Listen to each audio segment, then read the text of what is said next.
attempt to go by town, and we'll see if we catch everybody, and we can make sure that we can help me with that. Let's start with Bristol. So Bristol would be Dave Sharp, who I don't think is on yet. Okay, so we don't have Dave. We didn't invite him. Oh, We didn't invite Dave can, because he was not on the list. we could try to call him in if that's something we need to do. So also Bristol, Andy Denny, Andy's here. Kevin, Krista. I'm here. We got Dave, and there's one other Bristol, and that is Liz Sayre. She on? Liz is not on yet, doesn't sound like. So we're at 3. So Lincoln, Bob Backlund, Yeah, I'm here. and Sarah McLean. Yep. Starksboro would be Caleb, Yep, I'm here. and Steve, who I think I saw. Yep. Then Moncton would be Dawn, who's obviously here, and Kristen, I think I saw. Hi. And that's 9, so we're already at a quorum. Should we keep going though, so we know who's on? Yep. Andrew? Andrew and Sarah from New Haven. Yes. Okay, so we have New Haven, we have Moncton, we have Bristol, we have Starksboro, we have Lincoln. Is that everybody? Yep. We're just missing Dave Sharp and Liz Sayre. So Dave and Did we Liz. invite Dave Sharp? I did invite him. You did invite him? Yeah. Okay, so Don just invited Dave, and we did invite Liz, so those invitations are out there for those two. So given that we have a quorum, and it's past our start time now, I will be Chair Pro Tem, because it's our reorganizational meeting, so I'll call the meeting to order at 6:14. And there's one item we need to add to the consent agenda. It's a very happy item, and that is to approve the hiring of Mike Lansing as Moncton Central School Principal. And do we need to vote on that? Is that true? That we, in the consent To agenda. add that item to the Nope, consent agenda? nope. No, just Just- that is being added. yeah. Okay, so that is added. And next up then is public comment. Any public comment? Seeing none?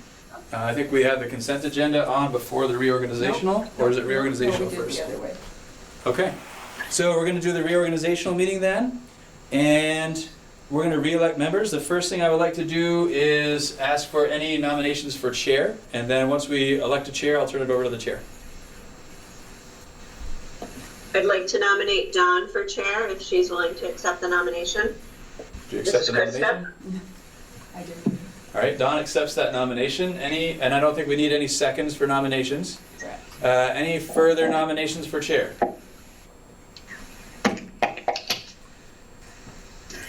Hearing none. The nomination is for Dawn to be elected chair. All those in favor of Dawn as chair of the MAUSD Board, say aye. Aye. Aye.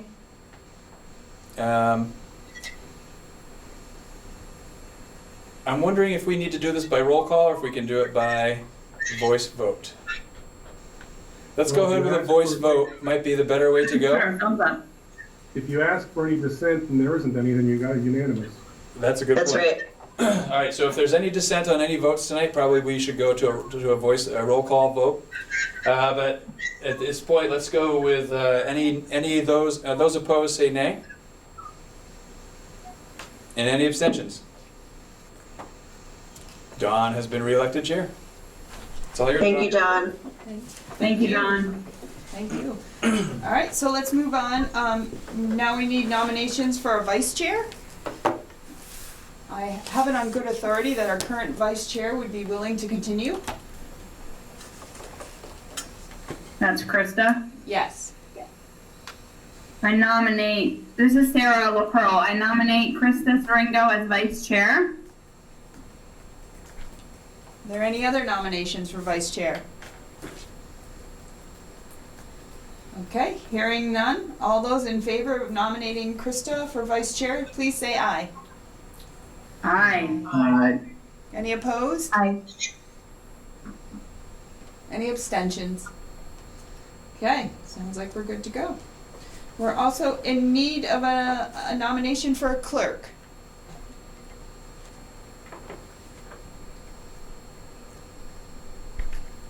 I'm not aware if our current clerk wishes to continue, I'm and not she's either. not here in attendance. It's Liz Sayer.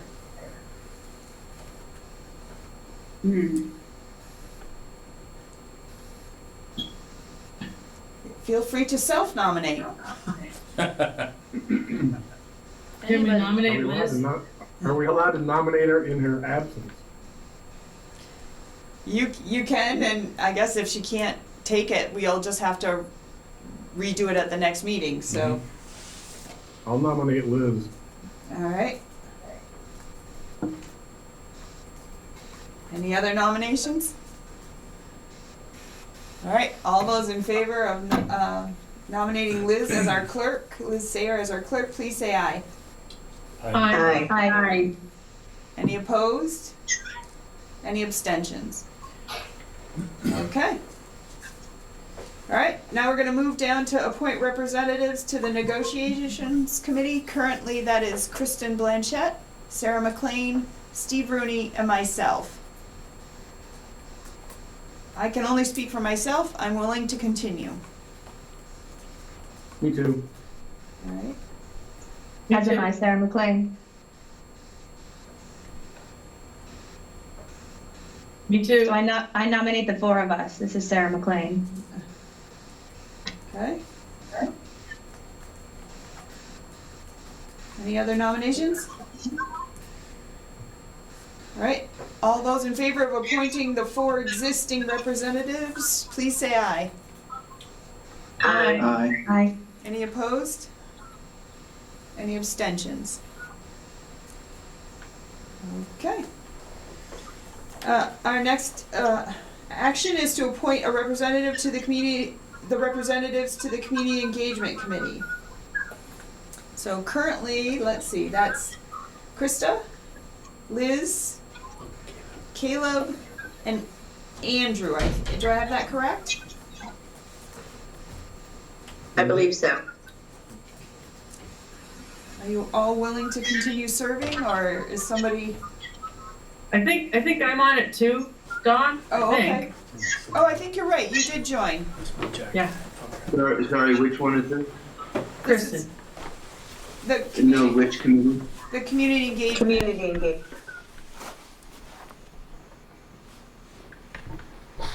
Yeah, this is Caleb here. I'm thinking that I am going to not be on the community engagement committee for right now, just because I've been feeling a little not to be able to make the meetings, trying to focus on making all the board meetings. Okay. Is there anyone else who wishes to join that committee? Rob Backlund from Lincoln, clarifying question. Sure. Being completely green to this, what is the PAHCC? Maybe I should have done more homework, but I don't know if I'm required to serve on a committee. I believe so, looking at the governance, but I would be really interested in serving on the community committee if there needs to be a slot filled. Okay, well, the PAHCC is the Patricia Ann Hannaford Career Center. Down in Middlebury, we have a representative that sits on that board, that is a board representative, and then we are gonna appoint a community representative to that as well. Thank you very much for clarifying. Sure. But you would be interested in the community engagement, Rob? Yes, I would. Okay. All right, well, it sounds like there are 5 board members, if I have them all. Caleb has asked not to be included, but it sounds like the rest, Kristen, Krista, Liz, Andrew, and now Rob, would you be willing to serve on that committee? Yes, I would. Yes. Are you looking for confirmation from all of us? Yes, I just want to make sure I've got it right before I...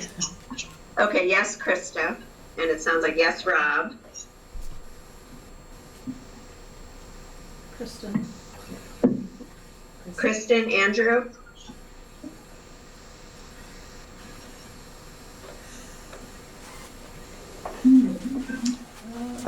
So I've not been able to make a lot of the meetings. I can continue to serve on the committee and make them when I can, but if someone else feels like they're compelled to take my slot, that would be fine too.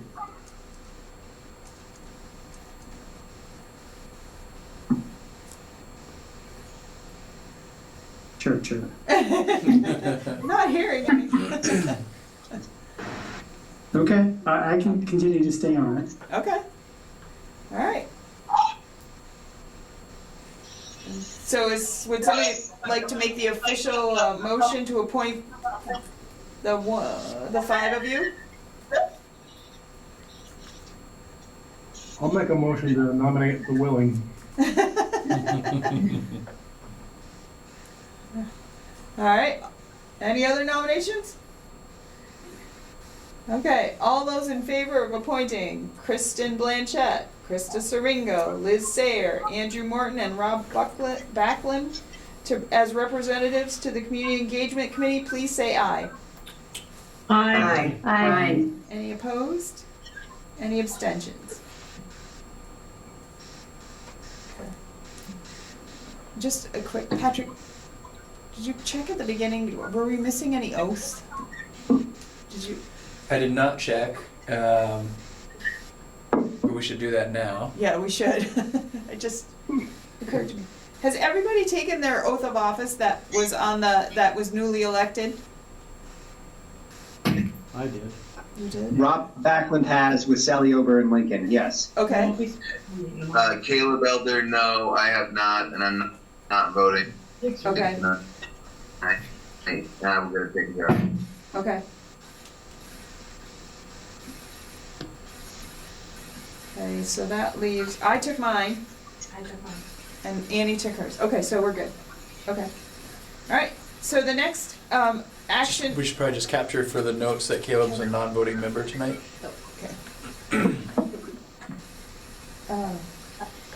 Next item is to appoint a board representative to the Hannaford Career Center Board. Anybody willing? I am willing and I would like to, but Yeah, I don't know if. no, I we researched know yet. it, yep, you can't because you sometimes teach down there, so, yeah, but, So I don't know if I'm going to continue teaching down there, however. Well- I'm not teaching there this spring, and I don't believe I'm going to continue teaching down there. For Could be other appointed, reasons. and if you For do end other up- reasons sure. that have nothing Yeah. to do with, Yep. they're completely, you know, it has nothing to do with this. But I don't believe I'm going to continue teaching down there. So you could be appointed, and if you end up teaching there at some point, you'd have to just resign from that appointment. Oh, okay. Yep. So that's, yeah. Or we'd have to find someone else at that point. Okay. so Annie is willing to be the board representative if someone would like to appoint her. Make a nomination. I nominate, this is Sarah LaPearl, I nominate Annie to be on the PAHC something. See? All right. See? All right, all those in favor of Annie Denny as our board representative to the Patricia A. Hannaford Career Center, please say aye. Aye. Aye. Aye. Okay. Any opposed? Any abstentions? All right. Next, we have to appoint a community representative, and our current community representative is Kim Farnham, and she is very interested in continuing. She sent an email after our annual meeting saying that she was very interested in continuing, so. Make a motion to appoint Kim. All right, so Kevin's gonna make a motion to appoint Kim Farnham. I'll nominate her. Oh, yep, Kevin has, yep, all right. Okay. So all those in favor, I guess if there's no other nominations, all those in favor of appointing Kim Farnham as our community representative to the Hannaford Career Center, please say aye. Aye. Aye. Aye. All right. Any opposed? Any abstentions? Okay. All right, now we're moving down to the consent agenda. I need a motion to approve. We have items A, B, and the added C item that Patrick mentioned at the beginning of the meeting. So moved. Andrew? Andrew, is there a second? Second, Sarah LaPerle. All right, all those in favor of Could approving? I hear what the C was that was added? It was the hiring of Michael Lansing as principal at MCS, Moncton Central School. All right, all those in favor of approving the consent agenda, please say aye. Aye. Aye. Aye. Any opposed? Any abstentions? All right. Okay. I'm not sure if you can see on the camera, but Dave came in, so Dave is here. They were asking earlier, so Yeah. Dave is Sorry here. I'm late. Hi, Dave. Hi. This took us a while to figure out, and now Yeah. we're adjusting as we go along. All right. The first piece now on our board management and government was a discussion around board orientation. So we just sort of went through our agenda. The piece that people might not have known about was the consent agenda. That's usually at the right after the public comment of our meeting, and it's a time when we handle the things we're required to take care of by law, but that we may have delegated to the superintendent to take care of. So we take care of them in one motion and get them, sort of do our duty and move on. We typically don't discuss those items.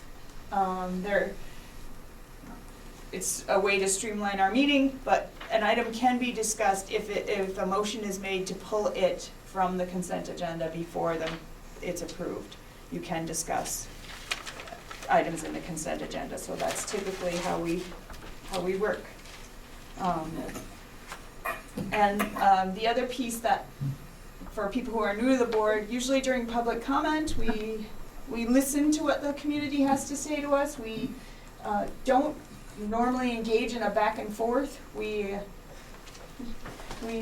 listen to what they have to say, and then it may or may not be addressed throughout the course of the meeting if it's an item, if it's something about something that's on the agenda.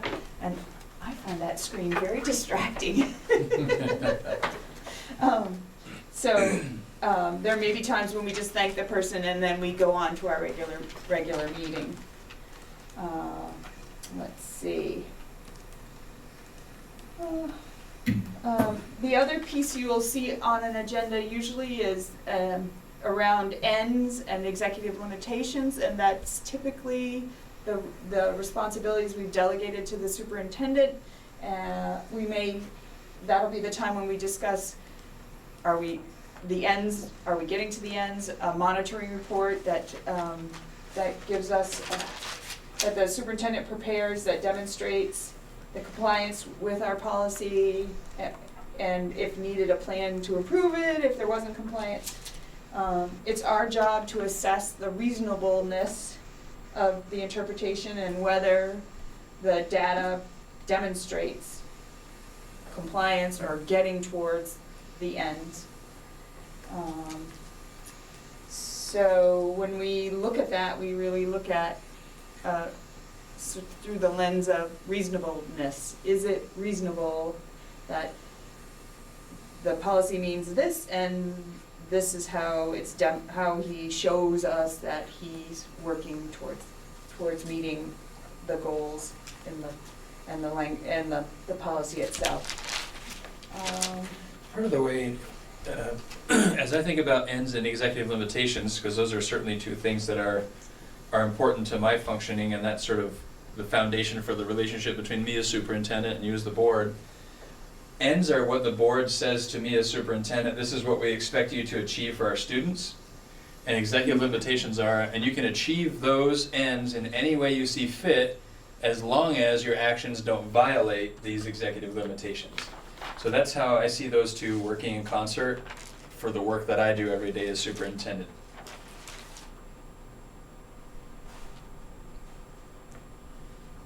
Any questions for the newer people? Does that make sense?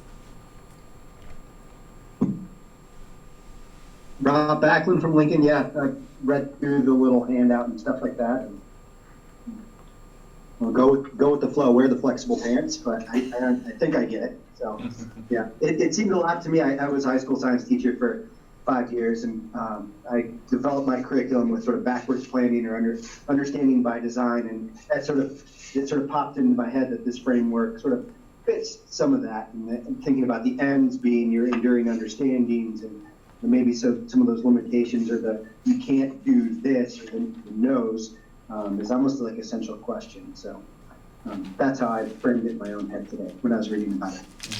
Thank you. Okay, and just to finish up what else the agenda might look at, like, then there's another section that is around the board management and governance, where we look at our processes and what we're doing and whether we're in compliance with our policies as well. So we give the same kind of scrutiny to our own work that we give to the work the superintendent's presenting to us. So that's usually after that portion of the meeting. We've been working hard to keep the action at the beginning of the meeting, because if a meeting does go a little bit longer, it's really hard to be focused when you've sat for a long time at a long meeting. So, and then we do have another public comment, and if we need to, we have an executive session, and that's a time at when we have something to discuss, and there are certain rules around what can and cannot be discussed in executive session. And the things we discuss in executive session are private and are not talked about in public session for various reasons, which we usually explain before it happens. So tonight we will be having an executive session, and we'll go through the process of that. For some reasons to go into executive session, you have to determine that talking about the subject in public session would put the district at a disadvantage, and you have to determine that first, and then once determined that, then you can go into executive session in another motion. So we'll be doing that in a little while, so we'll get to go through it. And then typically, Dawn, yes? can I interrupt? So are we able to be a part of executive session from our cameras? Yes. Yeah. Okay. I mean, I need to make sure I'm in a very private space. right. If you were sitting in a cafe or something, probably we would have to cut you off from the call, because you wouldn't really be in a place where you could have a private conversation. But if you could get yourself in a place where you have, there's not a lot of other people around, that would be great. Got it. And then after executive session, sometimes we may have some action that comes out of that. Other times we may not. It may just be that we've had the discussion and we move on. We also, at the end of our meetings, we go through an evaluation where we look at the meeting and see if there's something we could do better, or something that needs to be worked on, and we fill out a survey on it, and that is used later in some of the board monitoring reports. People can use the information that's gathered on the survey. And then we adjourn. So that's typically how that runs.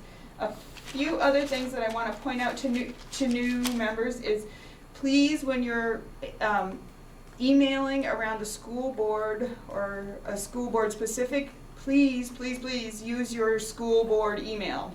Don't send from your personal emails. Try and only send school board messages from your school board accounts. Please refrain. This makes our board council very happy when we refrain from texting or sending messages to other board members during the course of a meeting. Because when you do that, whatever you sent to the other board member becomes a public record. So she has asked us to please not do that. Also, if you can't make a meeting, if you'd send a message to me and let me know that you're not going to be there, that helps a lot, because sometimes it can be a little tricky getting a quorum. And that is helpful. We use Robert's Rules of Order, so we wait to be recognized, we don't just kind of speak out. We need, action items need a motion and a second in order to discuss, and most times it's best to address the chair with your statement as opposed to a back and forth with an individual member. I'm not sure if there's anything else that people think I missed that we should add in. I'll give you time to respond.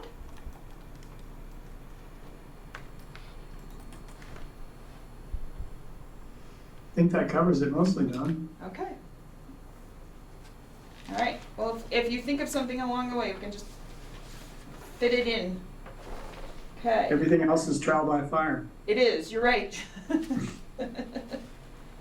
All right. So the next item is a discussion around some board training opportunities.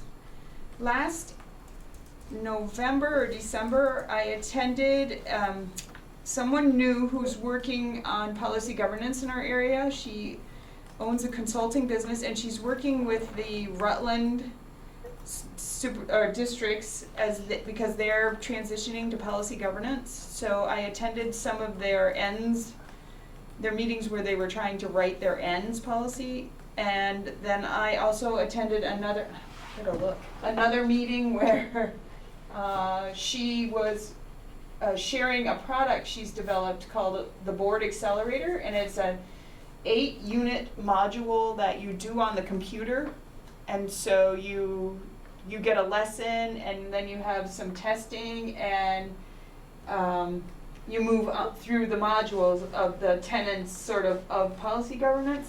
And I wanted to talk to you all about that as a possibility to sort of bring everybody to the same level of information. It's something you can do on your own time. And then we can come back and discuss stuff as we go along. She would work with us to discuss, if there are some parts where we need some help on. It's called the Board Accelerator, and it's just an online governance course. So I wanted to talk to you about that. And then there is the possibility of having her sort of virtually attend perhaps our retreat, and where she could help facilitate the ends discussion we've talked about having.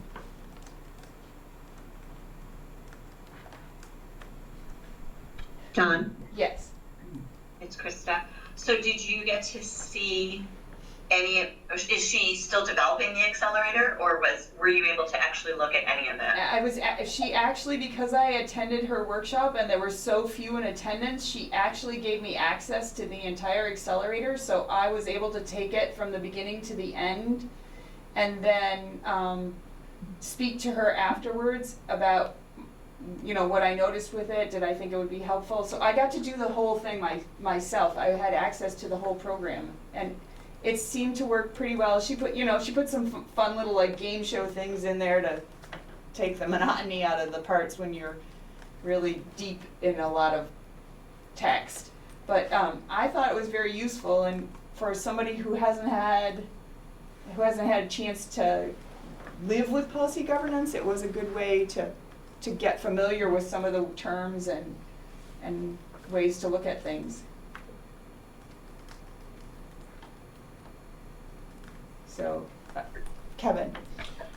I can't remember the term, but we've talked about making our governance more forward-looking. Oh, yes. And Future-focused agendas. okay, there you go.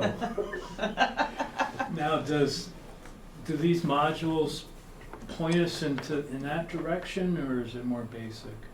It is a little bit of both, where she starts getting, she seems to start, like, if you hadn't developed if you were just building your ends and starting kind of thing. But even having taken it, there were some pieces that caused me to pause and think, like, oh, I could see this building, us getting better at this in the future, or using this more. And so I think it has some elements that touch on the basics and some that get us to this more future-focused agenda.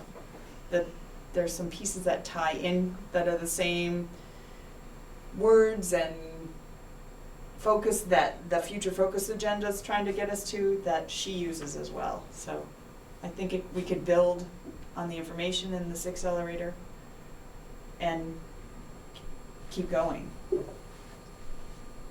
About how long did it take you to complete it? So I think I had like 6 weeks, but it was around Christmas, and I ended up going a little longer, but she was kind enough to let me stay in it, and until I finished it. So it didn't, you know, if I had stayed at it probably every couple of days through the Christmas holiday, I might have gotten through it faster, but there were just days when I was completely buried and I couldn't get to it. So I bet you could do it in 6 weeks if you were disciplined about doing it a certain time. How many hours? How much each time? Like how many? So I would do like anywhere between a half hour to 45 minutes. Oh, okay. Each time I went on. The modules were small enough that you could get through a half of one, or, you know, one in that time. Yeah. So basically a 46-hour training, you'd say? Yeah, it could, yeah. And, you know, you could go back and look at things, and there were extra references to things you could go and read, and so I thought it So, yes. so would we all do like the same module at the same time, and then so we could discuss it, or like over a period of time, or what were you thinking? What would the structure of that be? I think I think everybody could do it individually, and you know, we could sort of, I guess we could sort of say like, hey, we want to talk as a group about the first 2 modules or the first module or something, and see how everybody's moving through it. Maybe everybody moves through 3 and that's what we decide, kind of thing. But What is our requirement for training every year? Do we have a requirement? I forget. well, it's specific. There is specific language. Board chair and superintendent. There is that, but also in our governance investment, it talks about, you know, it doesn't give like a set amount, but it does, there is language about you know, education saves money because poor governance costs money. So, and Do you know, John, does it work where we would purchase it and then have access to it for as long as we needed?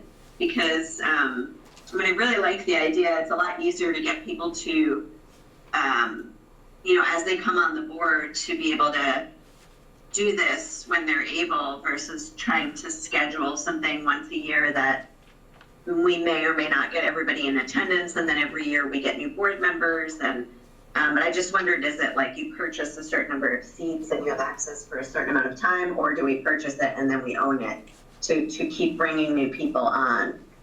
so I would want to get clarification on that. I do know you purchase like so many, like how many will go through the course, like 10 or that kind of thing. And she had a time limit on me, but I almost feel I feel like she said for 18 months you get to, you know, ask questions and go back into it. So, but I could get more clarification on that. I pulled up. Yeah, it'd be great to get everybody up to speed pretty quickly as they come on board, without having to wait for a retreat where we may or may not have time set aside for policy governance. I pulled up 4.7, Don, if that's useful, governance investment. Sure. So policy 4.7 is governance investment, and it states, because poor governance costs more than learning to govern well, the board will invest in its governance capacity. Accordingly, number 1, board skills, methods, and supports will be sufficient to ensure governing with excellence.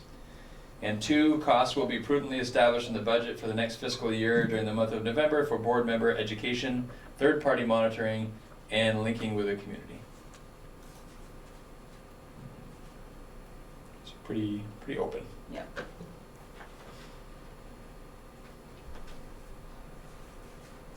So maybe what I can do is get some more clarifying information, and I just didn't want to, go down the path if board members would feel like, this isn't something we want somebody in person kind of thing. But if people feel like this might be worth investigating, I will go back and get more clear details from her. The only other comment I had about this is just thinking about some of the issues we've had in the last couple of years, and whether we want to target some training around that, or if we just want to just sort of generalized policy governance training.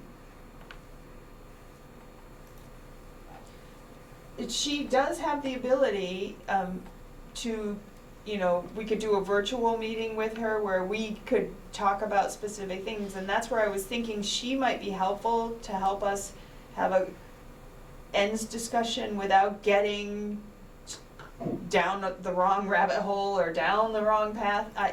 So if we had ideas, it is an option to get her to come and to come in person. That costs a little more, or to be virtual and help us through a discussion.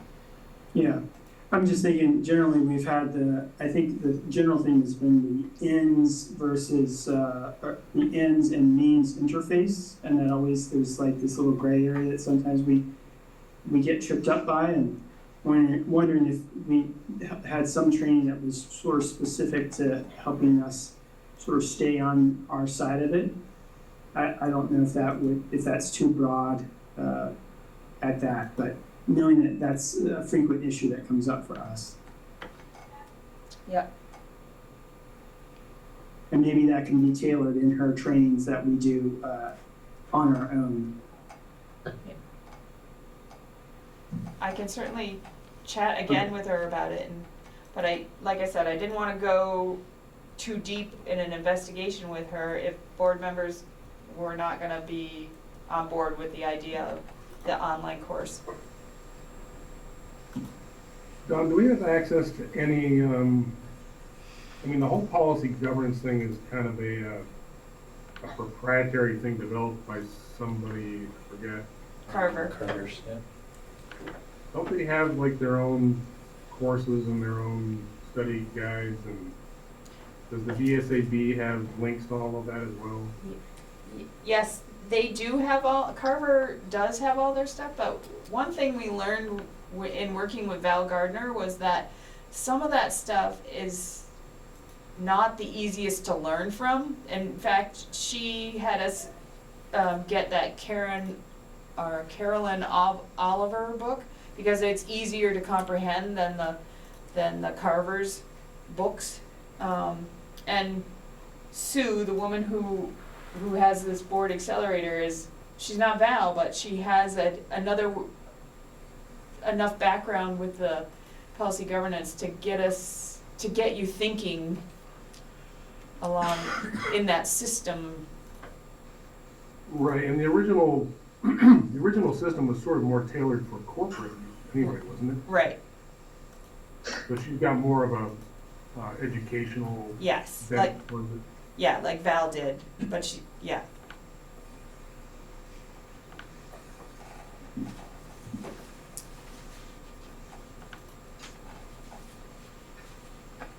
Well, I'm thinking that it's a good idea, especially if people can do it kind of on their own time at their own pace, and then perhaps at some point we can set a target for people to have gotten through whatever we hope they would get through, and then we could maybe query everybody after that to see what kind of additional help we might want. Yep.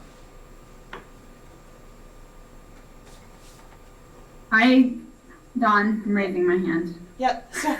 Sarah?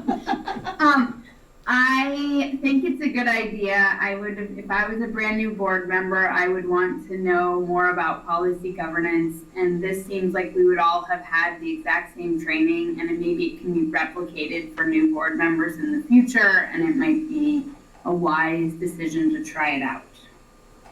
Okay, all right. Bob from Lincoln, yeah, being new to the team, it seems like a great opportunity for me to have a better sense of the foundation of how we sort of function with our quote unquote playbook, if you will. So, yeah, I'm on board, and to be able to do it on my own time with maybe like a set timeline of when we'd all work through X number of steps or modules. And I think it would give us also someone being new to the board, it would help me sort of have a common language of the culture of the board too, where I can say, well, you know, this seems a lot like model 2 from the training, and not just sitting awkwardly as a wallflower like I'm at a middle school dance.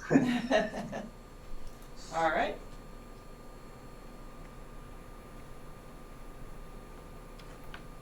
Anyone else?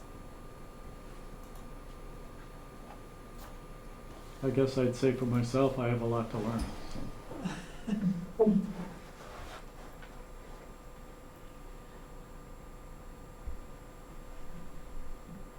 All right, well, I'll get some more information, and you know, if it's at a point where I can get some stuff in motion, I'll get it in motion as well. All right, I'll get back to you on that. Okay. Next, we have an action item, and I am not sure if it got tagged in the agenda. You did not. Okay, it did not. Let me see if Can you just share with me, Don? I can work on tagging it while you I talk did about share it this afternoon. Did you? With me? Okay. Yeah, I sent it, because I realized it wasn't tagged. All right, so our next action item is to approve the Facility Study Committee charge. And Patrick is gonna try and share that. Here we go. Okay, Patrick will be able to share that with you. And for you here,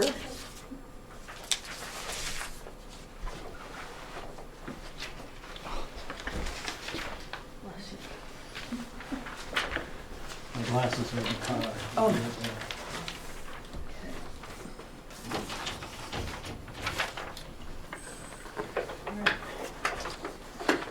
This will be tagged, Patrick, so that it's attached to the agenda.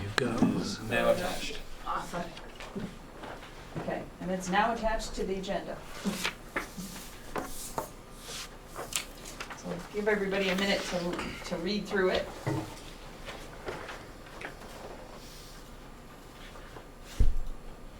This is attached to the agenda. Yes. You may need to refresh.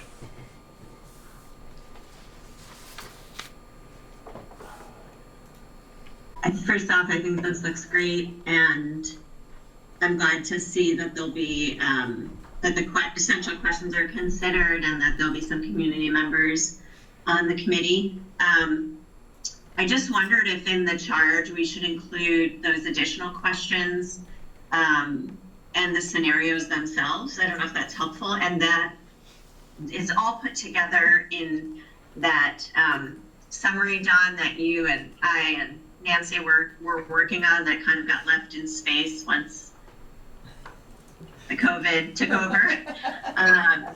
But anyway, just so that, because I'm assuming this, you know, it's a public document and folks would want to see, you know, it might be helpful for people to see those scenarios again and all of the questions.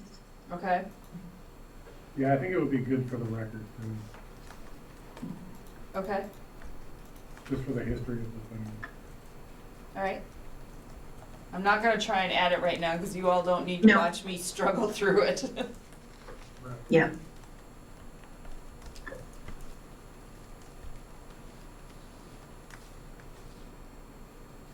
Any comments here in the room? Just wondering if the committee needs a chair. Because it has to follow open meeting law, someone will need to facilitate call to order, etc. It seems like a good idea just for keeping organized and communicating. That seems like a good idea. And I'm assuming the chair would be one of the two board members because this is a subcommittee of the board. Right, it would have to be. Right. Yep.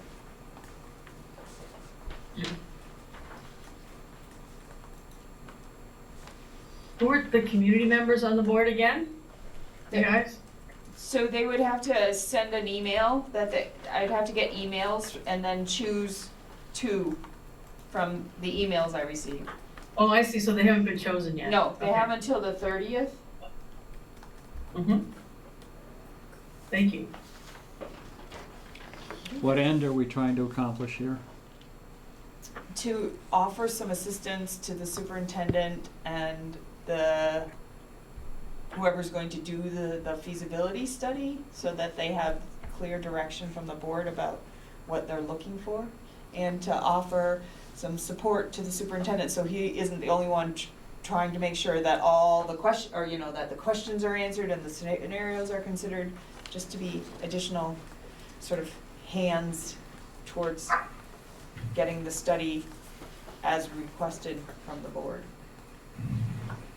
But a consultant is going to do the study? Yes. It's interesting, so I was charged to secure the consultant to sort of advance this forward, and eventually there'll be a report given to the board around the study. And the reality is our office is going to have a big chunk of the work in producing this study. So the answers to some of the questions that are asked are not answers we will get from anyone who'd be doing this study. They're answers that we'll have to generate from our office with our information in collaboration perhaps with the folks doing the study. So it'll really be kind of a tag team between our consultant we hire and utilizing our resources together to present a report that addresses all the scenarios and all the questions.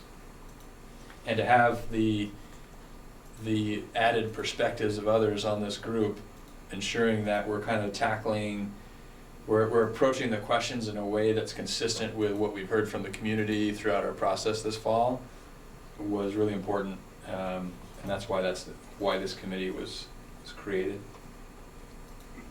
Sarah has a question. Hi, Sarah LaPearl. I was curious, are we choosing who's on that committee right now? No. There would be Okay. letters of interest, and then I would choose, and then let the people know. Yeah, but but the other board member? Would be 2 board members and 2 community members. It would depend on who sends letters or emails of interest, and then I choose from who sends. The only So action the board tonight member is should also send a letter of interest? Yes. If they're interested? Okay. the only action tonight is to approve the charge. Okay. So, Patrick, do you see any role for this group in actually assisting you in determining the request for proposals from the triple consultant? Not necessarily. So part of what I was charged with at the last meeting was basically to find the consultant to work with. So it's entirely possible that before this group first meets, the consultant will be selected. So then really the purpose of this group is going to be, as we engage in the work with the consultant and try to answer these questions, to help sort of bring that broader perspective to those conversations and that work. Dave? well, I'm just sitting here, I think I understand the role of the superintendent, I think I understand the role of the consultant. The product, it seems to be pretty well outlined with these bullet points. I guess I don't understand sort of what the broader perspective is that this group is going to bring. I guess I really, is this public relations? Is this so that we can... It's a little hard to hear the people in the room in the back. I'm sorry. Yeah. So is it seems to me this is more about public relations and having sort of a committee process that can be part of public exposure. As in terms of a meaty role, I don't see one. Maybe I'm missing something.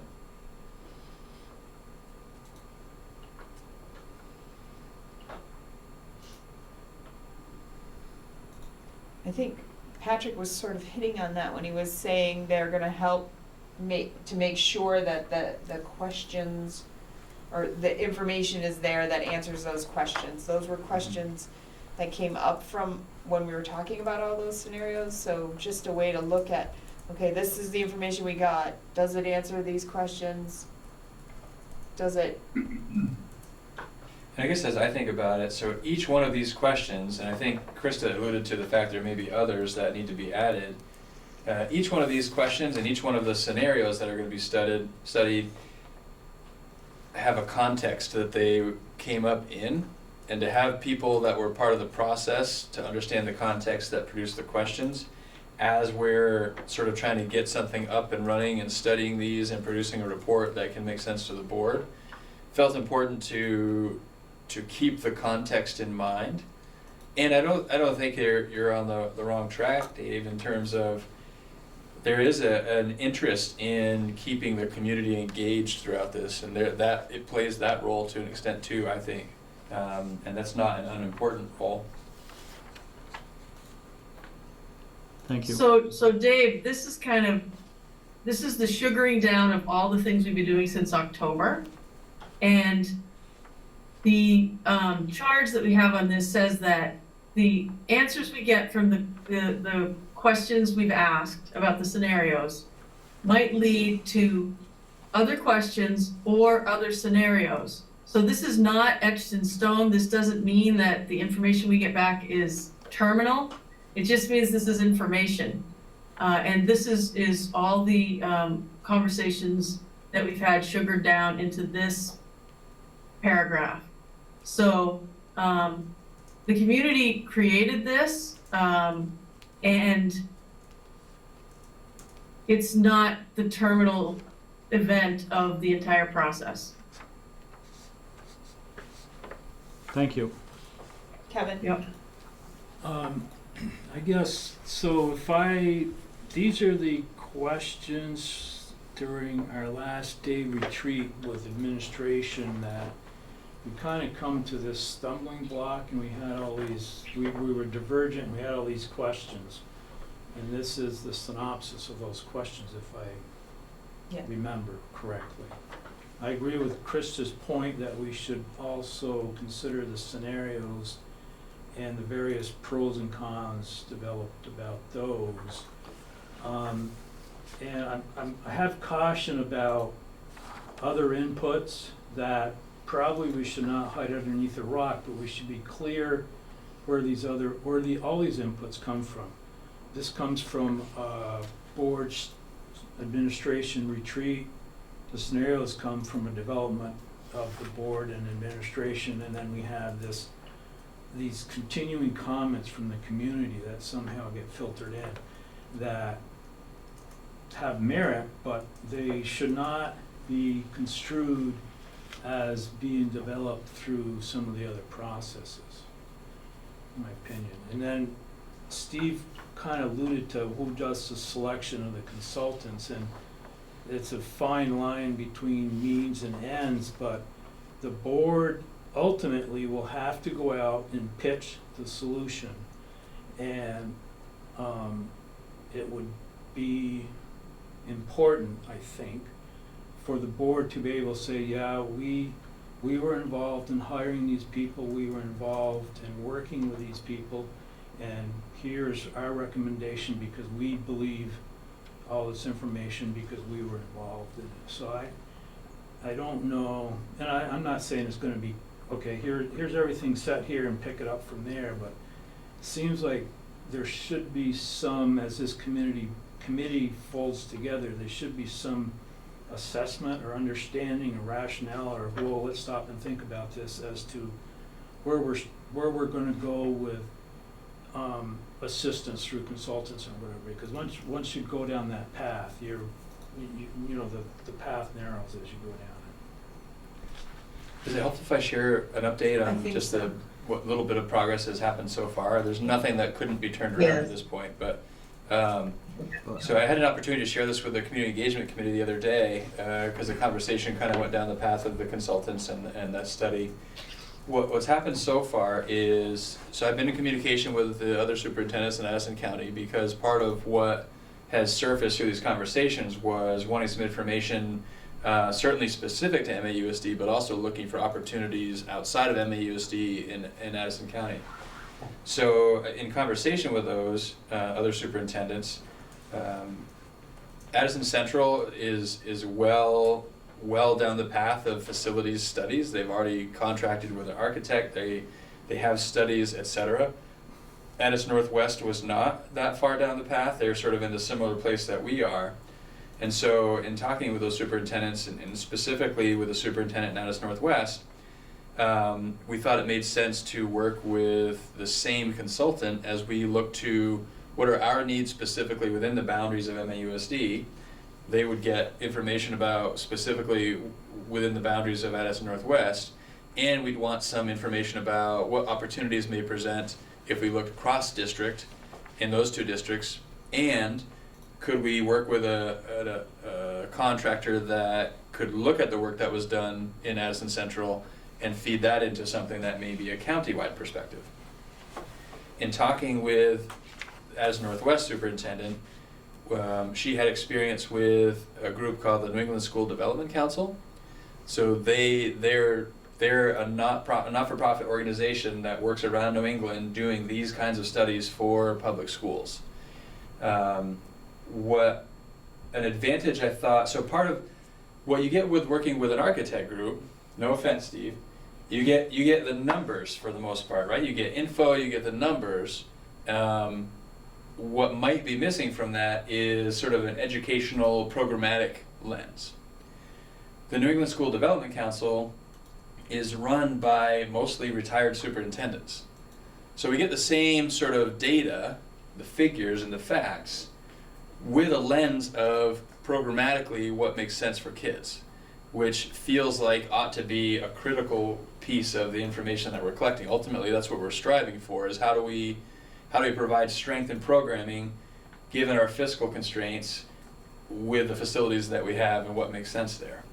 So we've had an initial conversation with the New England School Development Council, and it was a very positive conversation, and their costs will be considerably less than if we worked with an architect. So everything so far in these early stages is it's making sense that this is the group that we work with to get the study that we're looking for. And that's sort of where we are. Dave? So I have to be upfront about why I wanted to be on this board, and that is and I wrote an editorial to this effect. You know, I was part of creating Act 46, and all the testimony we took, virtually all the testimony we took, was about how small schools survive better in a larger family, how the cost reductions were going to be in administration and personnel. We are an outlier as a state. We're an outlier not just by a little bit, by a dramatic amount with regard to superintendent, what do they call it, district administration, and also building administration. And yet, this is a good example that there isn't a consideration here of what about the possibility of moving the superintendent's office into the high school.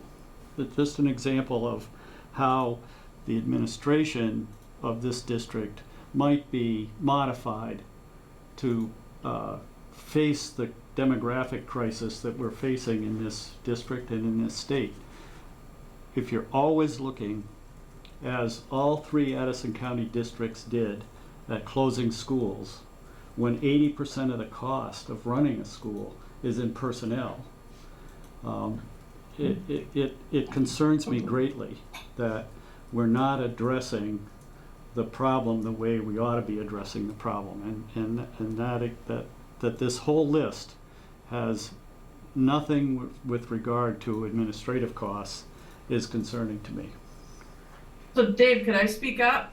So we've been talking about that for months, and I'm sorry you weren't at all the meetings. So once we know which buildings we are going to have, we are going to put the superintendent's office in one of those. we don't have it on there because we need these questions answered in order to get more specific and complex in some of those decisions. So that it might not, every question we have isn't on there, but we thought those were the ones that the consultant could help us with. I don't know if in the scenarios is us possibly merging with another district. So everything's on the table, and I don't, we've been talking about that every meeting. How can we downsize everything? We let go of 12.5 employees this year through attrition. We didn't have to cut anyone. And we're gonna get to the point, I think the main problem here is number of students that we're losing, not how many administrators we have, although that we're looking at cutting that possibly too. The thing that's making us have to look at closing buildings is losing students. I mean, right now, New Haven has 4 classrooms. Some people want to keep every school open. I understand that from a heart perspective. So some people ask me, are you guys going to do a bond for Mount Abe this year? And I said, well, we don't know what we want Mount Abe to do yet, so we can't figure out, or if we're even going to have Mount Abe, so we can't do a bond for it yet. We have all these questions that we have to answer before we get more specific about where's the administration going to be? Do we even need Mount Abe? How many administrators do we need? So again, we didn't want to make any of those decisions without more information, if that helps. So, I think the other thing, unfortunately, the thing Krista brought up and I reinforced about the scenarios talks a lot about consolidation of the administration. I think that's a foregone conclusion. These 6 scenarios, if you were debated at retreats twice, at meetings. The last retreat, we kind of became divergent and all these questions come up. And they got anchored into this thing without the basic information, which needs to be at least people brought up to speed informally if it's not attached to this. I think the whole thing is, yeah, everybody knows 80% of the budget, 75% of the budget is labor. But that labor is not all administration. That labor is everybody from pushing the broom to the superintendent. And as we realign this, you look at that whole labor pool. You don't look at just administration, because actually, when you get right down to it, that's a relatively small sliver. And it may not have been deliberate with Act 46, but it's coming anyway, and is going to continue to come, is the fact that we're underutilizing space and there's a declining student population. So I appreciate the fact that there's an assumption that administrative costs are going to be part of whatever we go forward with in these scenarios. It's unfortunate it's not stated here. So that's a piece that we're gonna add in. I'll add in the scenarios as they're written in another document. I'll pull them from that and plug them right into this. They've been spread out several times, or shared with the community engagement group several times, so there's some basics understanding. The minutes from the meetings. Right. Can I make a connection to policy governance too, as we're trying to develop understanding in that as well? So when we think about budgets, so we're talking about different ways of spending money. Dave's talking about costs, like so number of administrators, et cetera, positions, and where costs go. Under policy governance, so the board determines what budget gets put before the voters, a dollar amount. The voters get to say yes or no to that. But the board under policy governance doesn't determine how those dollars get spent. That gets into the means, and that's what I'm charged with as superintendent, is to get these outcomes for kids that are described in the ends by any means necessary using this budget that the board put before voters that got approved. And so it's, as we start talking about how those dollars get spent once they're approved, obviously closing a school, things like that, and that actually isn't the board's authority either, that's the community's authority, the way our structures are set up. It's just important to, I think, keep that in mind.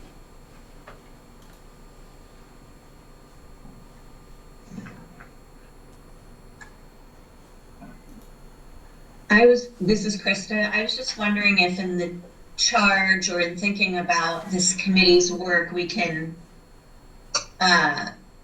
think about the community engagement piece. And I don't know if that means that someone from on that committee should be on this committee, or that there's just good communication back and forth between the two groups. But that seems like a really important piece as well.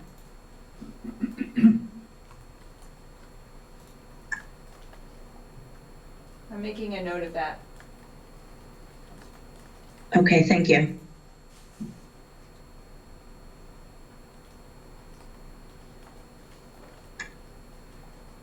So, how would you like to handle, do you want me to add in the pieces that you've mentioned? And you want to look at it again before you approve it next week? But that just shortens the amount of time when people could contact about wanting to be involved.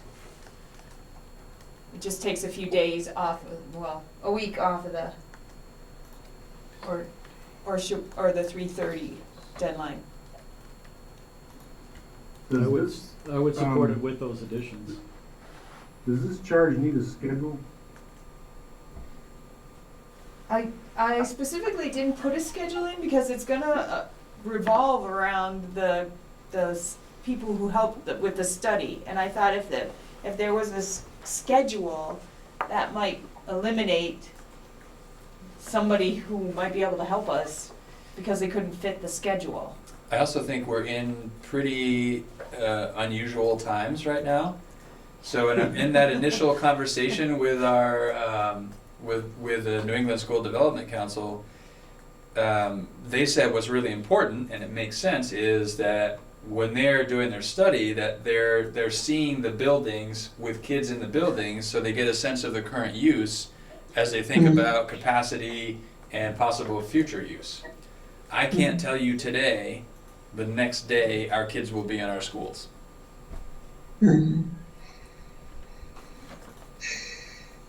I think there's a chance that our students don't return this school year, which means the study can't be completed before the board's August retreat, which was what we were hoping for.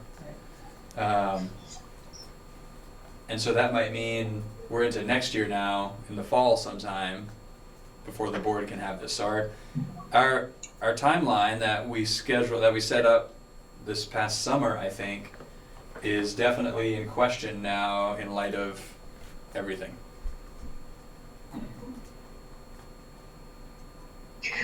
I'm comfortable with voting on it with the changes we talked about. This is Krista. But also it sounds like urgency may not be a factor. So, it might not hurt to have it be finalized before we vote. So I could go either way. Kevin? If there's a consensus that we can vote on it based on modifications, I would say the sooner we're organized, the sooner we start thinking about this, the sooner the discussion is, the better off it's desirable.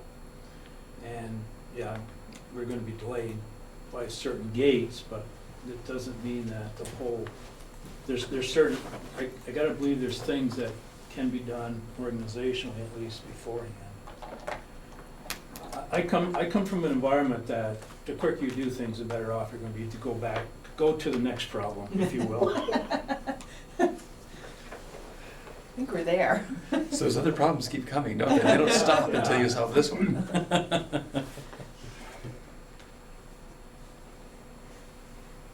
Yeah, I'm fine with the thing as long as we put the background history in it.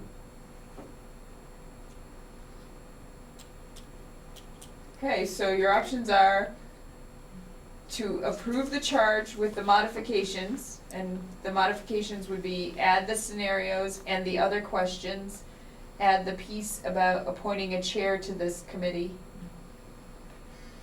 Or you can table it until next week and I can make the changes and bring it to you and you can look at it next week. Because we have a regular board meeting next week. I don't think a week makes that much difference. You need a motion? I need a motion for one of those two things. I make a motion for option 1. Okay, so to approve. I second that motion. All right. Sarah McLean. All right. So, any further discussion? Kevin? I would like to amend the motion to also develop an interface with the communications committee, whether it's by direct board support or some other form of liaison. Don, I'm having a difficult time hearing Kevin. Oh, so I would like to amend the motion to also include an understanding that this committee will work with the communications committee either through a direct representative or some other established liaison.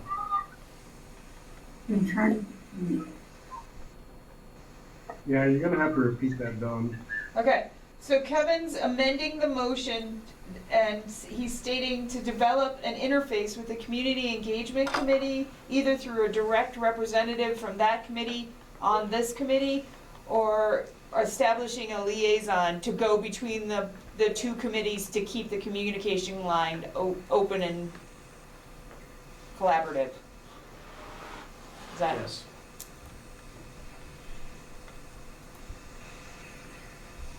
Did everybody hear it? Yes. Yeah. I don't know how complicated we need to make this.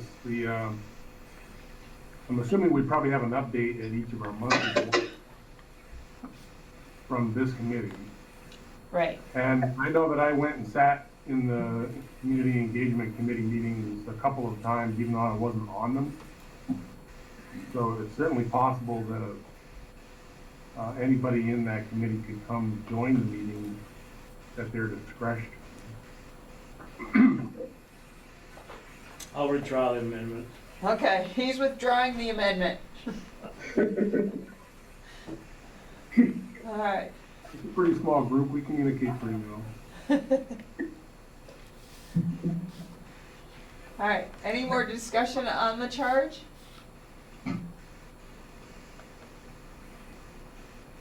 Okay, all those in favor of approving the Facilities Study Committee charge with the modifications of adding the scenarios and the other questions and adding language about appointing a chair, please say aye.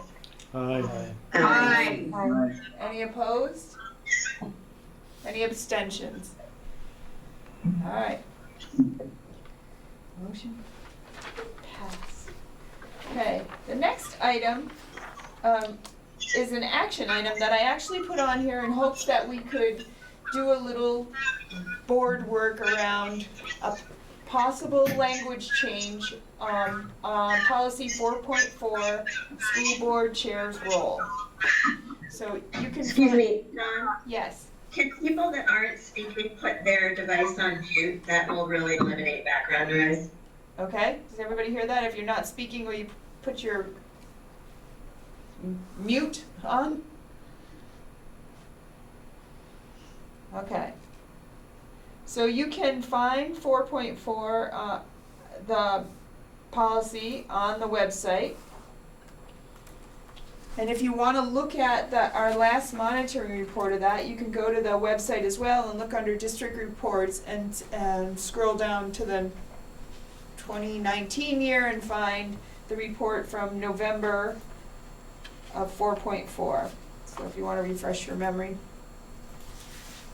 I thought this might be a way for us to work through a possible language change on a smaller piece of policy, one that isn't so big that we might be all able to have a conversation.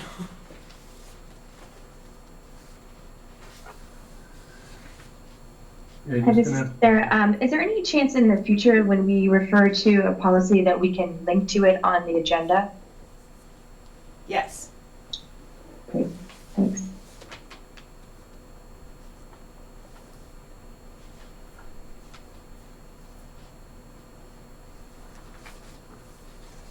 Okay. So, rather than have a motion to revise the policy without even having the discussion, I'm gonna have us relax the rules a little bit, just so we can have the discussion and come to a decision together before we have to figure out what the decision is. So, that is the board chair's role policy, and when I reported it in November, there were a couple of statements that I'm wondering if they don't warrant some change to the language.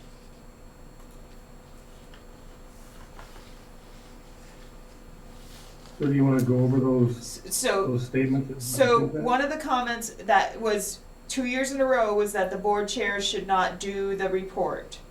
That report. I did it 2 years and that was 2 comments. I'm wondering if you believe that that's something that we should address in narrowing the policy a little more with that, with a statement to that effect.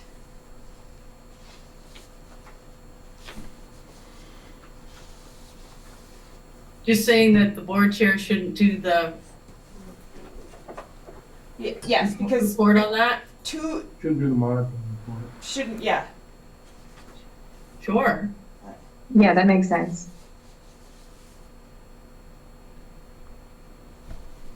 Okay. The other comment was a request to copy correspondence to the whole board when I speak on behalf, or when the board chair speaks on behalf of the board in a positional statement, or and that's really not covered in the language. That was just comments made. So my question to everybody is that something that needs to be added to the policy language, or is it just a comment kind of thing?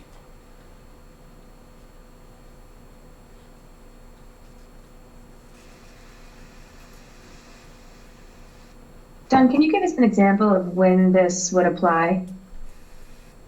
The copying board members, that piece? Yeah, like something that you would be expressing So, as a voice of the board, and which we wouldn't be privy to because we haven't been copied on that correspondence. so I might have a reporter who sends a message to me to give a statement about somebody who's newly hired in the district. What do I have to say? Normally, I just respond on behalf of the board, and I don't copy anyone else. So according to these comments, I've been feeling lately like, oh, if I do a response like that, I should immediately then go back and forward the message on to all the board members so everybody knows what I said, kind of thing. Now, the policy language doesn't really say that I have to do that, but I know that some members expressed an interest, so I'm torn between, it's not really in the policy, but I know they want to hear about it.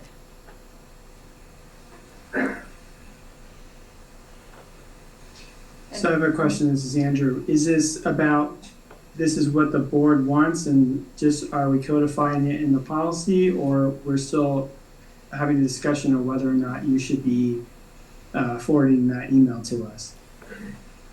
Well, I think it's a discussion about, I've heard it said, and so, but it's not in the policy, so technically, if I'm reading the policy, I don't really have to tell you I have the authority, but do you want the policy to say, let us know, kind of thing, or? And I just thought this was an easier topic to have a discussion about. Do we change the policy? Do we keep the policy the same? Is it, because you find that the interpretation is reasonable, and you find that the data demonstrates the interpretation, so. So, Andrew, again, oh, I'm sorry, did you go, Kevin? No, go ahead. Go ahead. I'm just thinking that sort of like how we, through policy governance, delegate authority and then limitations to Patrick, that sort of as we've designated you the chair of the board, that in my opinion, we designate you some authority to speak on behalf of the board, and I don't necessarily need to know every single time it happens. That's my perspective.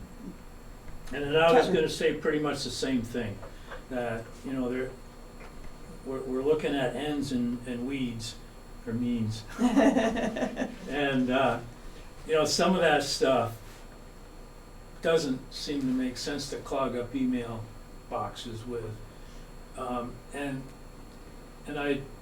It may not be true with every chair, but I think anything of importance, you've always communicated out to the board. Mm-hmm. And the minutia, you know, personally, I'm okay with seeing the board chair said in the Addy Indy this. If it's like, yeah, we hired this guy and I'm excited, or this person, I'm excited about it, you know. So I have mixed feelings, because once you put that in there, okay, I went out for a walk today. You know, you can take it to that degree. Yeah. And going back to the other one, I think just from an auditing point of view, quality control auditing, it should be separate. But I think with this one here, that maybe we should just let it go personally. Right. I know I think I'm the one that actually brought this up. And it just occurred to me that we do delegate the authority for you to speak on behalf of the board. I just know there's a couple of times I've been a little bit surprised to find that you've been dealing with an issue. You know, something's come up and then there's been a fairly complicated conversation about it with somebody. And it usually sort of floats to the surface at some point or another. And it just occurred to me to ask, you know, is it something where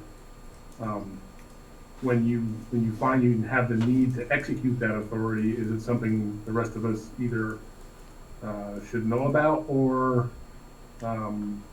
maybe there's some place where it's stored where we could go look at it if we wanted to, but you don't necessarily have to worry about whether or not you've distributed every single piece of it. And I know we talked about you know, where do you draw the line in these conversations? Mm-hmm. You know, a lot of them are very detail specific over something that's very minor, and it's a back and forth, and you're just redirecting somebody to go talk to somebody else, and obviously none of that really needs to be, you know, part of some sort of official record. So I don't have any strong feelings about it. It just was something that occurred to me when I was I think I was seeing an email probably with the Addison Independent on it last year at some point, and wondering if there was any need to, you know, be more general about distributing more official kind of board position statements.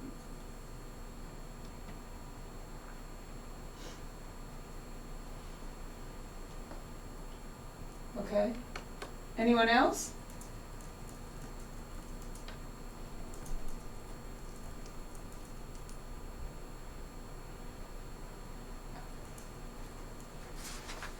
Okay.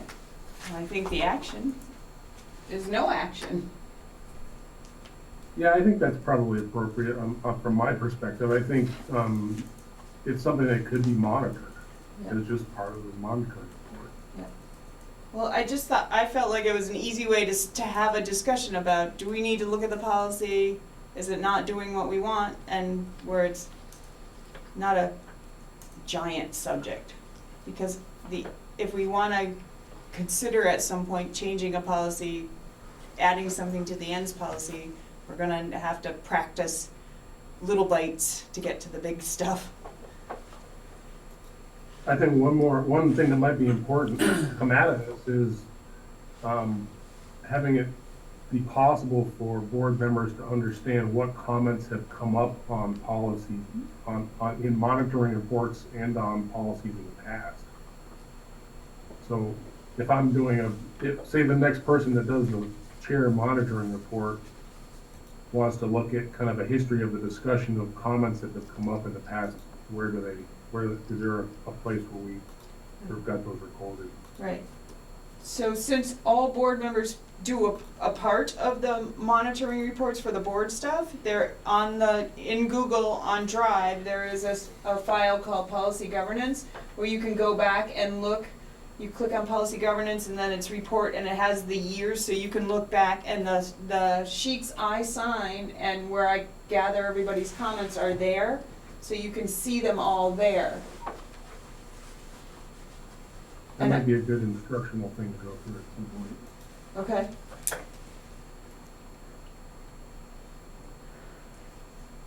Don, I'm wondering if there's a benefit to having an action that says that the board chose not to revise the policy. That'd be something that could be referred back to at some point down the road if that was useful.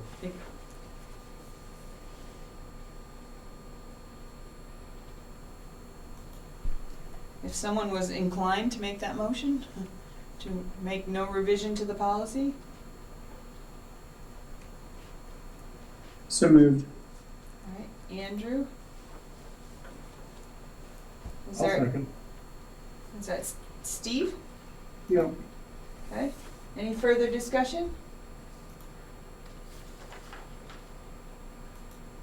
All right, all those in favor of no revision to 4.4 school board chair roles policy, please say aye.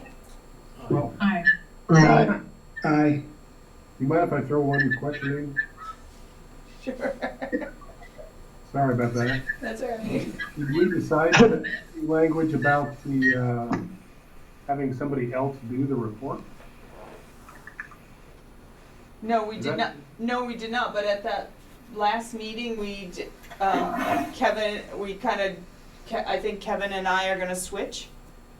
Okay, Oh, thank you. we'll just do that as kind of a, That's the way I took it at the last meeting, that Kevin and I are switching monitoring It's reports. paid And then. I feel like we maybe talked about when the time comes for the board work plan, Right. where those are assigned, we'll Somebody change it. else will sign up for it. yeah, just administratively, not in policy. Right. Right. So, all Sorry right. about that. All right. So I got all those in favor. All those opposed? Any abstentions? All right. So it's done. All right. We have an update on school closure. Yeah, mostly I thought I would kind of give you a brief update and maybe answer any questions folks may have. This is certainly something we weren't anticipating when this meeting was selected a while back. Where to begin? So schools are closed. It's been a very interesting run of a couple of weeks here, just trying to make sense of the vast amount and varying sort of thoughts around the directives and recommendations coming from the president and the governor and the secretary of ed and community members and teachers and administrators, and trying to reconcile all of that as we figure out what makes sense for our students, for our staff, for our community, for the greater community. And it's been, to put it in perspective, I'm concerned I haven't checked my email in the last hour and 40 minutes because a lot could have changed even in the last hour and 40 minutes in terms of what makes sense. As it currently stands, schools are expected through this variety of directives and suggestions and whatnot to maintain learning and eventually transition into continuation of learning. The difference being continuation is we're talking new learning, maintenance is we're not talking new learning. So schools are expected to maintain learning, feed kids, provide childcare, and in an address to a public address today, the Secretary of Education said staff who are over 60 or are anxious don't need to report to work. What we've been wrestling with today is how do I maintain learning, feed kids, provide childcare if people have the option to come to work or not. Like, it takes some bodies to do those things. So trying to navigate how that works and trying to be sensitive to a whole range of different sort of personnel experiences that they're having, whether it is something that's anxiety producing or they have their own medical conditions or their family members have medical conditions or they've been in contact with someone who is perhaps positive, but just the whole range of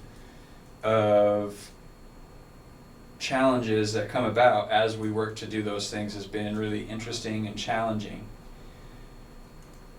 I guess one of the things, and that's probably not news to anybody, one of the takeaways that I think is most important here is the strength of our team, the strength of our system, the strength of the people that work in our organization and the people that live in our community is really showing strong. And that's been great to see. The number of emails that I've seen that are offering to help in any way possible, the number of emails that I'm seeing that are appreciative of the efforts to try and do what's right, far outnumber the emails I'm seeing to the other effect. And it's really heartening to see that. And I'm super optimistic that we're going to be able to figure out a way to make things work really well for our students. It's really unprecedented times, and there are plenty of uncertainties still. The one thing I am certain of is we're going to do something great. I don't know exactly what it looks like yet. We have lots of plans in place ready to go, and we're gonna work those plans, and we're going to adjust as we try these new things and iron out some of the wrinkles that are going to be inevitable. But keeping a focus on everyone's well-being and taking care of our community is really what's going to be the thread throughout all of the work that we have done and will continue to do going forward. So that's, obviously there are loads and loads and loads of details. I won't go into those, but I'll be happy to answer any questions you may have about the preparation that's been happening and will go forward. This is Sarah. I have a question, about how many of our students do not have access to internet? We're trying to get that information. We don't have it pinned down right now. The information we do have is that it's a pretty small percentage. I would say well under 25%, perhaps well under 10%, but we don't have that information yet. So we're developing plans that primarily lean on sort of the online remote learning, and we're developing plans to have more hard copy opportunities for kids that will be either delivered or available for pickup for those families that struggle with connectivity. And we also have put out to families, if they don't have connectivity and are interested in pursuing low cost or free options for connectivity, to reach out with folks at their child's school, and we'll do our part to try and help connect them with resources. And the resources vary depending on where they live. What's available to people in Bristol Village is different than what's available to people way out in Lincoln. So we'll do our best to try and help support them through that. Dave? So this is a huge task you're undertaking, and we could go on probably for hours. But I would like, if you can, share a little bit about how you plan to feed kids. Sure. So that's the most concrete thing right now, and we're planning to feed kids tomorrow morning. So we've been working very closely with Metro Transit. So we're going to be running bus routes, and we're going to have meals on those bus routes, and we already have people signed up to ride those buses to help distribute those meals. There are still federal regulations, there are still things that we have to do the right way, and those are all those plans are in place. So tomorrow morning we have 19 buses and 2 or 3 people on each of those buses running these bus routes out into the communities, delivering those meals. And we're going to have pickup sites for if we miss somebody on this bus route. So it's basically a 2-hour delay schedule, which everyone is familiar with because we've had those. So anyone we might miss, they can show up at one of our pickup locations at the times that are designated in a flyer that went out, so that we can catch anybody that we might have missed. And it's any student under 18. You don't have to. There's no qualification for free reduced lunch. You don't. It's none of that. Any student under 18. And the reality is, if a parent shows up and says, "I have 3 kids, they're not with me. Can I get 3 meals?" We're going to give them 3 meals. So our disposition is we're feeding people, and we're going to make that available in multiple ways.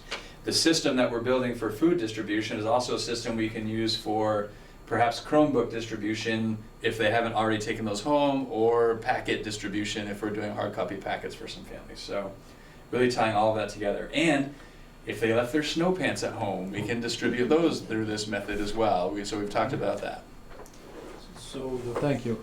the food distribution would be, I mean, there's a breakfast meal, a lunch meal, a Breakfast, snack meal. So they would breakfast go out, and lunch. go out at different times during the day then? We're going to be going in the middle of the day. So the idea, I think, is once we get rolling is that, maybe it'll be lunch for that day and breakfast for the next day, and kind of get ahead of it that way. And it might, I'd have to double check, but perhaps even thinking on Friday of multiple meals going out, thinking about the weekend. So really, again, just trying to make sure that that basic need is met, which is a challenge for some of our families. And even for those that it's not necessarily a challenge, to take one thing off of what is now on families' plates offers a little bit of sort of eases the ask of parents. Patrick, this is Krista. I was just wondering what precautions you're taking for staff that are coming in, because I think, am I right that staff are coming in tomorrow and Friday maybe? Yep. I was just wondering what that's good. Sure, so definitely, and we've been really working to try to find that ground of making sure the work gets done and needs are met, and being sure that we're following guidelines and precautions and things. So staff are coming in tomorrow and Friday. They're going to be working in small groups under 10, or 10 at the max. So that is going to allow for social distancing to take place. Schools are being disinfected daily. Obviously, folks can be bringing in hand sanitizer. They can do their part as well. And right now, the ask for professional staff is going to be fairly limited, potentially a few hours tomorrow. With the goal being that with a few hours physically present tomorrow, we can have plans in place and people can work remotely Friday and into next week. And obviously there are a lot more details as we get further away from tomorrow and Friday that we need to work out. But the goal being to work toward remote working as quickly and as effectively as possible. Support staff are in a little different boat, right? So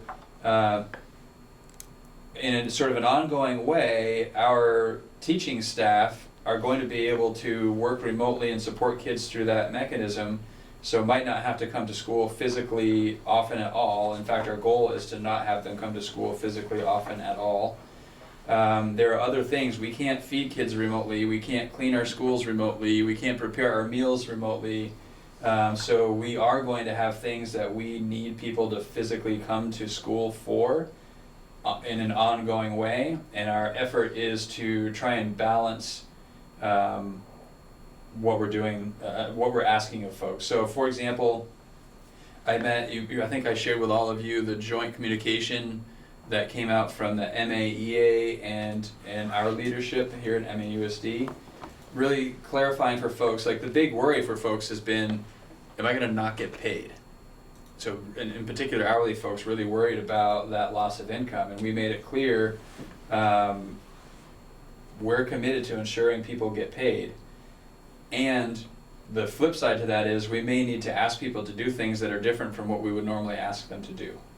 And there was tremendous agreement with our local union in that approach. It alleviated a concern. there was recognition that this is an all hands on deck. We need to do whatever's necessary to make this work well for our families. And so that's kind of what we're operating under. So we're going to be asking a lot of support staff to deliver meals or help disinfect things that are different than what we might normally ask. And the reality is we probably don't need the same sort of people hours that we may typically need when school's open. So we're going to try to equitably distribute the hours that we do need so that it's, because everyone's getting paid their usual pay, we're asking comparable work out of everyone. So the burden doesn't fall entirely on one subgroup and not at all on a different subgroup.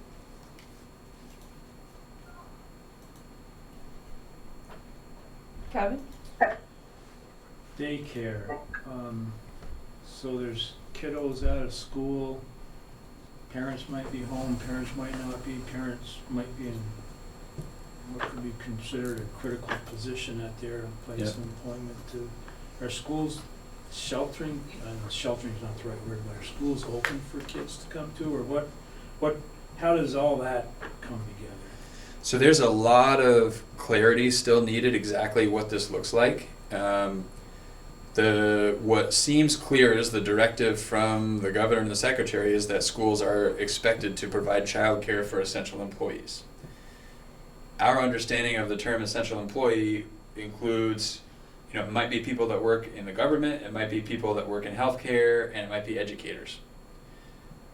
We've extended that to if we need support staff to come in and prepare meals to feed kids, we may need to provide childcare to those food service workers so that they can do their job to make sure that kids get fed. So we happen to have Some kind of garbage.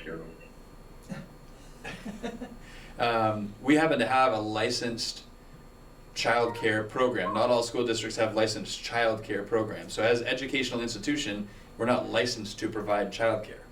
We're licensed to provide education.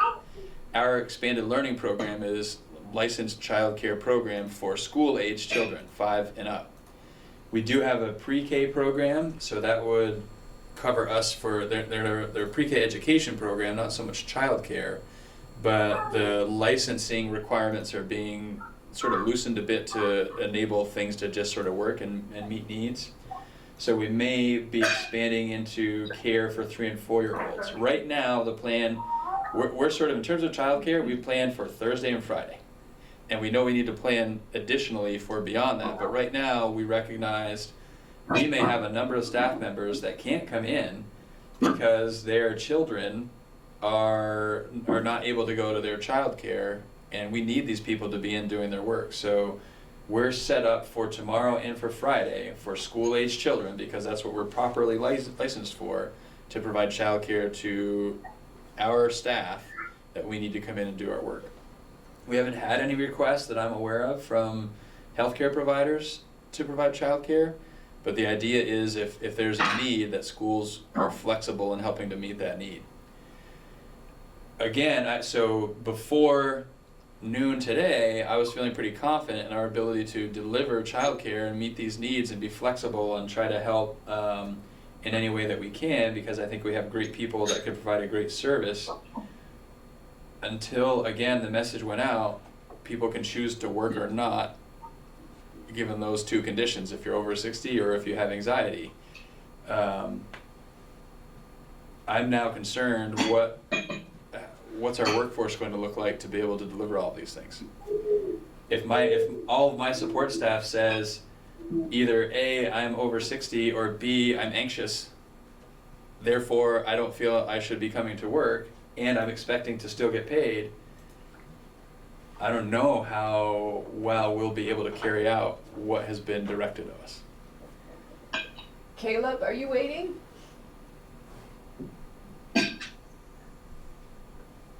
Caleb? I'm not waiting. Oh, okay. Sorry, I didn't know if I was waiting. I'm listening, Okay, I just wasn't. but not waiting. Sorry. Okay. But I didn't Kevin. hear in that group of critical employees that it would also include private employers. That's not my understanding of the definition of right now. I can't hear Kevin, sorry, I couldn't hear that. Oh, I had a follow-up question for Patrick in that I didn't hear that if you were considered a critical person within a private company, that it excludes, what he's set up right now would exclude anybody in private employment. And he concurred with that. The governor made an announcement that's a little ambiguous about private subsidies for private companies, but it's hard to know how that would play out. Patrick, I can only say thank you. And did you have a class in grad school about this? Disaster management? We could write a book Disaster about it. management. Are you getting a lot of help from the state and this is just beyond your role, really. Yeah, I would say, so there are two places I would say that I get a lot of support. And that's in our organization, our people, our community. That's one. And the community of superintendents, I would say, is the other. Tremendous support there. I can't say that I've felt tremendous support from any other organization. Confusion, like it doesn't feel supportive to make directives and then diminish the ability to utilize a workforce to meet those directives like that. Yeah. That's indicative of what I've been feeling from the higher ups. I heard on the radio tonight, because I went to the grocery store, God help me, I'm glad I'm not in the room with you, that Neil Lunderville and Shumlin's, what were they? You might know, Dave. They were or something. number one people that they've been hired by the governor to interface with schools on this, and they started working today, I think. So I don't know if you had heard that, but those two are on it. So I hope that helps. Yeah, I haven't heard that. I have heard the notion expressed that there's been communication with schools throughout. The communication that I've been a part of feels more like schools are being told what their expectations are, more than necessarily a back and forth collaboration about what's reasonable, what supports are needed, etc. Hopefully that improves, maybe with additional resources. That will make sense, that will work well. And I also can appreciate the kind of pressure the governor's getting, and the Secretary of Ed, and the Commissioner of Health, and this is unprecedented. And the balance between what the data suggests is the right thing to do and what the public sentiment is, that has been something that has been real and has been difficult. Unfortunately, we as superintendents live in a world where the public sentiment is what we feel much more so than what the data is suggesting. Well, again, thank you. And if there's anything we can do to help, let us know. Great. Please. You're here. This is Krista. I also just wanted to appreciate the communication, which is, I think, really important and also takes time to put together. So there's been a lot of communication, which is awesome. And I think, as things settle in, probably there won't need to be quite as much, but I would hope that we can still have some, even like weekly updates from principals or from you or both. Just folks, I think, feel a little better when they hear from our top dogs. Yep. That's what I'll be doing after this meeting tonight. Sarah? I also want to say thank you. I was incredibly impressed with how prepared my kids were on Monday and what they came home with. And I'm just saying that from the parent perspective and all the communication. I'm trying to work through it on my own then as a faculty member, and it's a lot of work, and I really appreciate what was done from the entire educational community in the district. Thank you.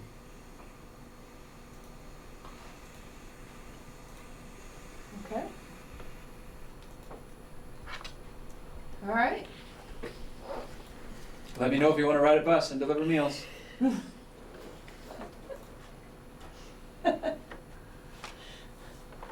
right. Patrick, how many more people do you need to be on the buses tomorrow? I think we covered it for tomorrow, and we have a couple of extras, so that's good. I think we're in pretty good shape for tomorrow and Friday. And tomorrow and Friday are the 2 days that we were most concerned about, because when we get into the remote learning and things are up and running, there's going to be perhaps greater flexibility, say, from teaching staff. Like, so teachers really want to be on the bus and see their kids and have that sort of face-to-face and kind of that reassuring opportunity. Principals want to do that. I actually plan on being on a bus, probably not tomorrow because I need to be checking in at schools and with teachers, but Friday I hope to be on a bus just checking in. And so I think we'll have even more people as the weeks go forward, depending on where we land with, you know, people not coming to work. So stay tuned. We'll definitely keep putting information out and putting requests out if we need that. So even be thinking about what sort of community connections do you have to pull in others to come and do this. I'm not super concerned about the volunteer process and background checks and all that stuff with this, because there are going to be at least 1 or 2 other people on the bus. The opportunity for sort of unsupervised time is really 0. So it's really just about sort of many hands make light work, and let's make sure that this gets done. Perhaps above all else, that we feed kids. Did you have a question, Amy? No. All right. Anyone else? Okay. We'll keep moving on. We're down to our second public comment. Is there any public comment? Okay. So we are in need of an executive session. So if you who are virtually connecting with us, if you want to get yourself to a private place, that would be a good time, and we'll get the room cleared here and ready. So tonight we're in need of an executive session under Title I, VSA 313A3, the evaluation of an employee. Specifically tonight, we're going to talk about the superintendent and compensation. So that is not something we do in public session. So we don't have to determine premature knowledge at this point, but we do need a motion to go into executive session, and it will just be us. We won't be, when we're finished, we won't be taking any action regarding this time. We will simply complete our meeting evaluation and adjourn the meeting. So if I can have a motion to go into executive session. So moved. Andrew? Andrew. Okay. Second, Sarah McLean. All right. All right. All those in favor of going into executive session under Title I, VSA 5313A3, evaluation of an employee at 8:06, please say aye. Aye. Aye. Aye. Aye. Any opposed? Any abstentions?